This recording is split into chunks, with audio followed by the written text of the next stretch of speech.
Eh, binili ko sa kaibigan ko. Yung ano, yung dilata na maling, yung malalaki. Oh, magkano ang presyo?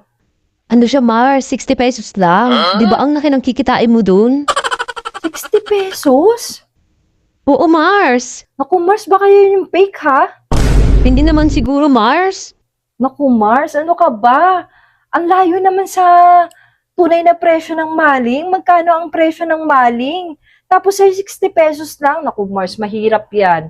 Baka mamaya ipeke yan. Baka mamaya sumakit pa yun siya ng mga customer ko dyan. Mahirap na. Hindi naman siguro, Mars. Try mo lang din. Ay, ayoko, Mars. Napakalayo kasi ng tunay na presyo niya sa presyo talaga ng maling. Eh baka mamaya sumakit pa yung tiyan nila dyan, magka-problema pa ako, di ba? Saka mamaya, ipeke yan. Siyempre, nakabenta nga ako, tapos yung tiwala naman nila ay masisira.